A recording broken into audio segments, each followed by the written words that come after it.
Ma arvan, et Iisraelil oleks tark selgemalt näidata, et nad austavad Liibanoni valitsust ja pakuvad abi. Ma arvan, et viimase aasta või 2 jooksul on Iisraelile tekkinud suur eelis. Tegelikult 2. Esiteks, Liibanoni avalikkus, enamik neist, ma arvan, et rohkem kui pooled ja kindlasti valdav enamus, mitte šiiasid, tahab, et Hezbollah lahkuks ja soovib rahu Iisraeliga. Ja me just kuulsime, kuidas Abdel Hussein seda kinnitas ja ma tean, et see on tõsi. Ja siis Liibanoni valitsus, mõnda aega polnud Liibanonil presidenti, nüüd on nende uus president väga julge. Ja ka peaminister. Ja on selge, et nad tahavad seda teha, aga nad ei saa. Iisrael pole sellega tegelikult tegelenud. Neil tuli, nagu öeldakse, käsi väänata, et nad räägiksid liibanonlastega üsna madalal tasemel. Nad peavad näitama, et me oleme siin, et teid aidata. Mõte, et see on ainult Iisraeli probleem, toetab Hezbollah narratiivi, et Iisrael tungib Liibanoni. Ja ma olen veetnud palju aega Euroopas ning kuulen pidevalt inimestelt, kes peaksid paremini teadma, et Iisraelil on territoriaalsed ambitsioonid Liibanoni suhtes. Iisraelil peab olema ka diplomaatiline pool ning nad peaksid julgustama Liibanoni saama üheks neist riikidest, kes avalikult abi küsivad. Tead, Iraak ja Afganistan palusid abi. Viimase ajaloos on olnud terve rida riike, kes on palunud välisabi. Mali, Mosambiik, Kolumbia, inimesed ei tea seda.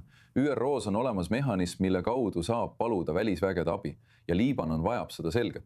Ma ei usu, et Liibanon tahab, et Iisrael nende riigis PK orus edasi-tagasi marsiks.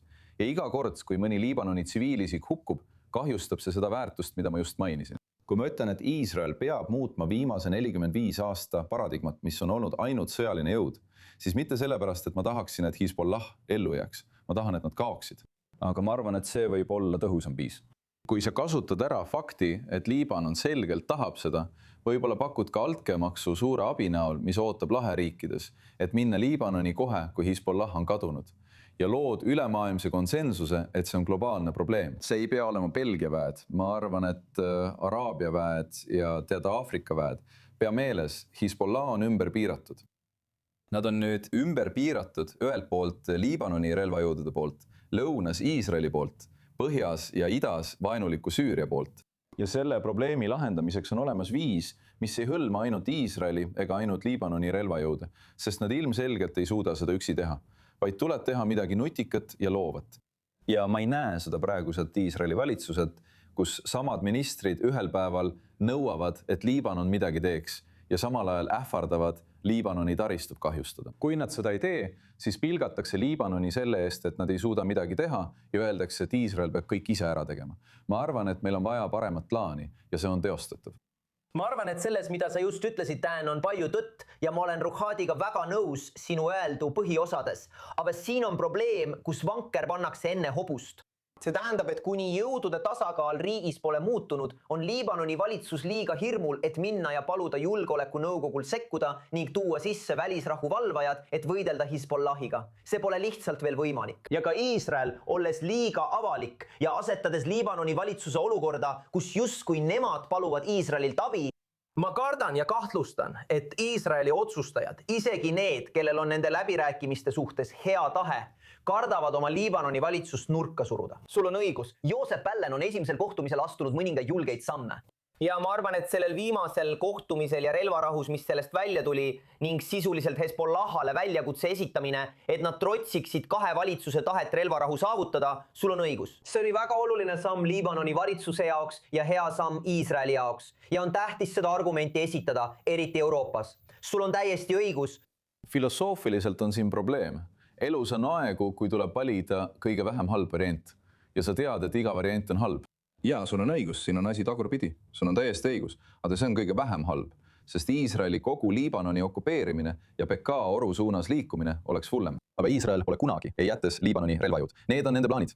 Vabandan. Iisrael pole kunagi öelnud, et need on nende plaanid. Praegu on tegemist puhvertsooniga lõunas. Nicole, täpselt, nii et neil ei ole.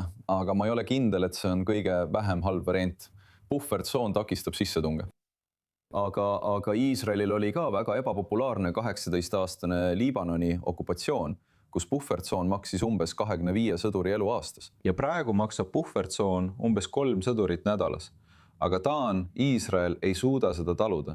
Ma ei ole kindel. Puhvertsoon ei peata rakette ja rakette tulistatakse kaugemalt põhjast. Praegune Iisraeli plaan, mis on lihtsalt muru niitmise stsenaarium, ei anna mulle seda, mida ma tahan. mis on vältimine, mida me kõik peaksime tahtma.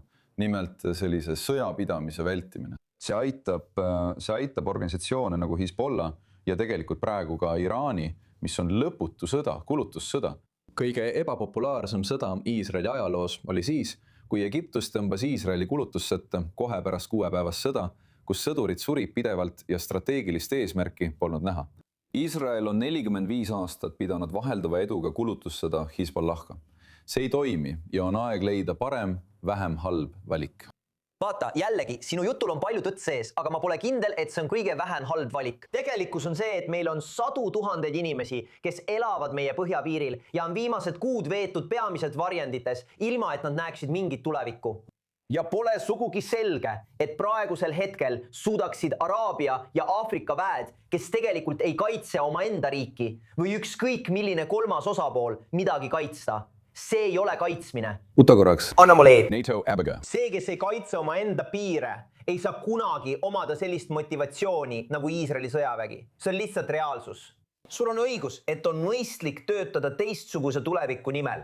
Suures osas just sellest räägitaksegi läbirääkimistel Liibanoni valitsusega. Sul on õigus, et raha ja tööjõu kaasamine Pärsia lahe riikidest võib olla väga oluline osa lahendusest. Eriti just raha osa, arvestades Liibanoni majanduslikku olukorda. Ja arvestades Liibanoni avaliku arvamuse hoiakut, mis on Hezbollah vastu, on siin palju, millega töötada. See oleks neutraalne. Lõppkokkuvõttes hakkavad isegi NATO väed inimesed selles riigis ja me mõlemad mõistame, miks. Küsima, kas neil on motivatsiooni kaitsta Iisraeli piire samamoodi nagu Iisraeli sõjavägi. Sul on õigus, et kui Hezbollah, ja ma ei saa öelda, millal see juhtub, aga kui jõudude tasakaal tõesti ja päriselt muutub, nii et Hezbollahga võitlemise kulud ei ole enam samad, mis need on praegu, et võib-olla mingisugune kolmas osapool või ka Liibanoni sõjavägi ise võiksid olla reaalsed võimalused. Aga praegu, 8. juunil 2026, see lihtsalt ei ole nii. Nii, kas sa ei taha protsessi kiirendada? Ma tahaksin väga protsessi kiirendada. Mis on sinu kõige vähem halb valik? Kõige vähem halb valik on jätkata läbirääkimisi Liibanoni valitsusega. Ma olen sinuga nõus, et Iisraeli ministrid peaksid lõpetama Liibanoni valitsuse ründamise, kui nad on selgelt riske võtnud ja näitavad head tahet, isegi kui me kõik mõistame, et nad ei suuda seda ellu viia. Jätkata või alustada läbirääkimisi Pärsia lahe riikidega, Ameerika Ühendriikide või teiste kaudu. Hakata koostama plaani, eriti rahalises mõttes, aga ka hakata mõtlema inimjõu peale. Aga lubada Iisraeli sõjaväel targalt, mõistlikult ja plaaniga jätkata sõda Liibanonis. Aga mõista, et lühiajaliselt on see ainus lahendus Liibanoni inimestele. Staabi ülem, kes ütles väga kuulsalt, et sõda, 6-päevane sõda antud juhul, saab olema kiire, lühike ja elegantne. Ja see oli Iisraeli sõjaline doktriin aastakümneid, sest Iisrael mõistis, et tema kodurinne on väike ja haavatav ning tegemist on demokraatliku ühiskonnaga, kus nad ei soovi kurnamissõdu, mis hävitaksid põhimõtteliselt kõik, mida nad on üles ehitanud. Ma kardan, et praegune valitsus on sattunud olukorda, kus mingil põhjusel ollakse valmis taluma lõputuid sõdu, kurnamissõdu. Need on alati olnud ebapopulaarsed. Kurnamissõda Egiptuse vastu oli ebapopulaarne. 18-aastane Liibanoni okupeerimine oli ebapopulaarne ja see ei lähe paremini. Me vajame paremat plaani. Hästi, härrased, kindlasti oli see tuline vestlus, mis näitab, milline arutelu toimub praegu meie silme all Iisraelis põhjarindel ja eemal Iraanist, mis näib olevat tänaseks juba lõppenud. Te toote meie vaatajateni väga hea analüüsi. Owen Altman, Dan Perry, suur tänu teile!